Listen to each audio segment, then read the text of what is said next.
کہیں لے کے نہیں جا رہا ہوں، ٹینشن نہیں ہے. یہ تھی مسجد بخاری. امام بخاری رحمۃ اللہ تعالیٰ علیہ نے اپنی زندگی میں جو کتاب لکھی تھی بخاری شریف، اس کو یہاں پر مکمل فرمایا. ٹھیک ہے. امام بخاری رحمۃ اللہ تعالیٰ علیہ کو 10 لاکھ حدیث زبانی ہے. سبحان اللہ. اپنی جوانی کے اندر یعنی کہ 17 سال کی عمر میں 70,000 جو حدیثیں دی نا وہ ان کو حفظ تھی. جوانی کے اندر 70,000 حدیثیں. پھر مزید آپ تحقیقات کرتے رہے، حدیثیں ڈھونڈتے رہے اور پھر بخاری شریف کو مرتب فرمایا. یہ تھی مسجد بخاری. قرآن پاک کے بعد جو سب سے زیادہ پڑھنی جانے والی کتاب ہے وہ بخاری شریف ہے، اور اس کو پڑھنے کا بھی فرمایا گیا کہ یہ کتاب پڑھا ہے. سامنے ایک مینارہ نظر آ رہا ہے، بالکل سامنے اندھیرے میں نظر آ رہا ہے. بولو جی جس کو نظر آ رہا ہے وہ بولو. فرماتے ہیں کہ نبی پاک صلی اللہ علیہ وسلم مسجد نبوی شریف سے چلے اور اس وادی کے اندر آئے اور یہاں پر آ کے طویل سجدہ فرمایا. جب طویل سجدہ فرمایا تو میں بھی پیچھے پیچھے آیا. میں نے دیکھا کہ نبی پاک صلی اللہ علیہ وسلم سجدے سے سر اٹھا نہیں ہے. کافی ٹائم ہو گیا، کافی دیر ہو گئی. تو پھر میں نے جا کے ہلایا تو نبی پاک علیہ السلام تشریف لائے سجدے سے اور فرمایا کہ عبد الرحمن کیا تم یہ سمجھے کہ میری روح پرواز کر گئی ہے؟ ایسا نہیں تھا، بلکہ میں سجدے میں اللہ پاک کی بارگاہ میں دعا مانگ رہا تھا کہ یا اللہ میری ساری امت کی بخشش فرما دے. سبحان اللہ. بس میری تکرار اللہ پاک سے چل رہی تھی کہ یا اللہ میری امت کی بخشش فرما دے، یا اللہ میری امت کی بخشش فرما دے.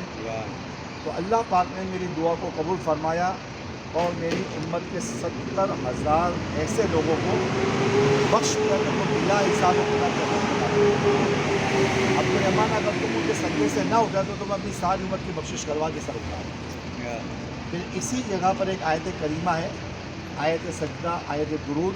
ان اللہ و ملائکتہ یصلون علی النبی یا ایھا الذین آمنوا صلوا علیہ وسلموا تسلیما. آیت درود کا جو نزول ہے نا وہ یہاں پر ہوا. تیسری بات یہ کہ نبی پاک صلی اللہ علیہ وسلم کے بارے میں آتا ہے کہ جب آپ پر یہ خوشخبری سنائی گئی کہ جو آپ کے اوپر ایک مرتبہ درود پاک پڑے گا تو اللہ کے اس پر 10 رحمتیں نازل ہوگی، اس کے 10 گناہ معاف ہوں گے اور اس کے 10 درجات بلند ہوں گے. تو نبی پاک علیہ السلام نے اس خوشخبری کو سن کر طویل سجدہ فرمایا. یہ مختلف باتیں جو ہے ہمیں پتہ چلی تھی جو آپ کے سامنے پیش کرتی تھی. یہ تھی مسجد سجدہ. زور سے بولیں. سجدہ. تھک گئے آپ لوگ. مسجد سجدہ. سجدہ. اور یہ کون سی تھی؟ مسجد بخاری. اب وہ مسجد چینج ہو گئی ہے نا. یہ ابو ذر. ابو ذر بخاری. ایک سامنے مینارہ نظر آ رہا ہے، جی. وہ سامنے لائٹ نظر آ رہی ہے.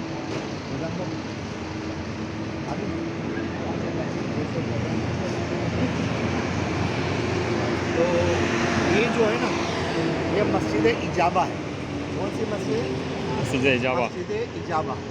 مسجد اجابہ میں نبی پاک صلی اللہ علیہ وسلم نے 3 دعائیں مانگی.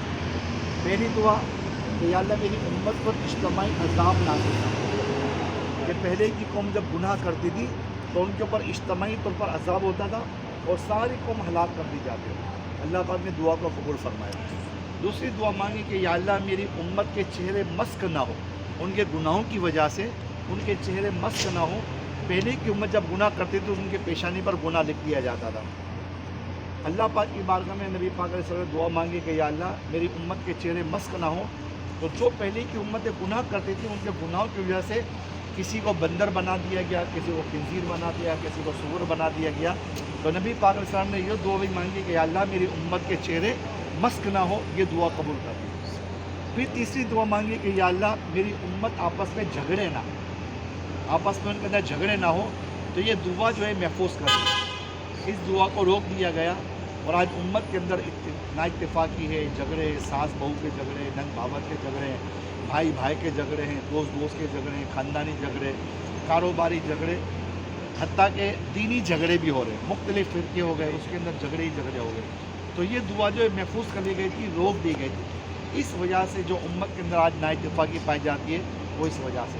اگر تینوں دعا قبول ہو جاتی تو امت کے اندر یہ جھگڑے بھی ختم ہو جاتے. اللہ پاک کی مشیت تھی. تو یہ مسجد اجابہ، یہ مسجد سجدہ، یہ مسجد بخاری. وہاں کون سی تھی؟ مسجد ابوبکر، مسجد علی، مسجد عمر، مسجد ذوالنورین اور مسجد دمامہ.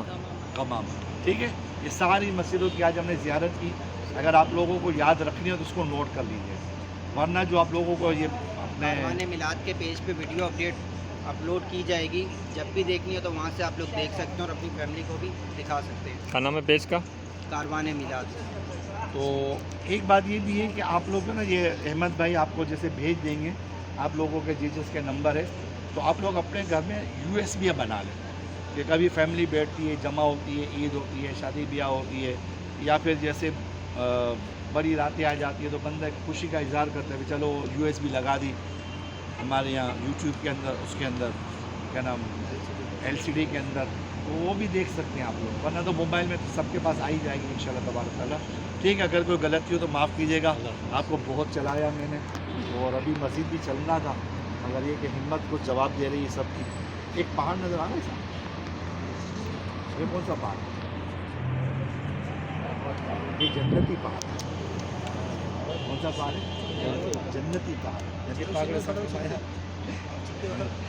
بہت جو ہے یہ جنتی پہاڑوں میں سے ایک پہاڑ ہے. اور فرمایا کہ اگر میں عہد کو حکم دوں کہ میرے پیچھے سونے کا بن کر چلے تو عہد سونے کا بن کر چل سکے. یعنی کہ اتنی عہد ہم سے محبت کرتا ہے اور ہم عہد سے محبت کرتے ہیں. عہد شریف وہ پہاڑ ہے کہ جس کے اوپر نبی پاک ہم تشریف فرما دیں تو یہ ہلنے لگا، جنبش کرنے لگا. علماء فرماتے ہیں کہ خوشی میں جھومنے لگا. کیا ہوا؟ خوشی میں جھومنے لگا. تو نبی پاک علیہ السلام نے اپنی ایڑی ماری اور فرمایا اسکن اے عہد ٹھہر جا. کیا تجھے پتہ نہیں کہ تجھ پر ایک نبی، ایک صدیق اور 2 شہید سوار ہیں؟ ایک نبی، ایک صدیق اور 2 شہید سوار ہیں. عہد فوراً رک گیا.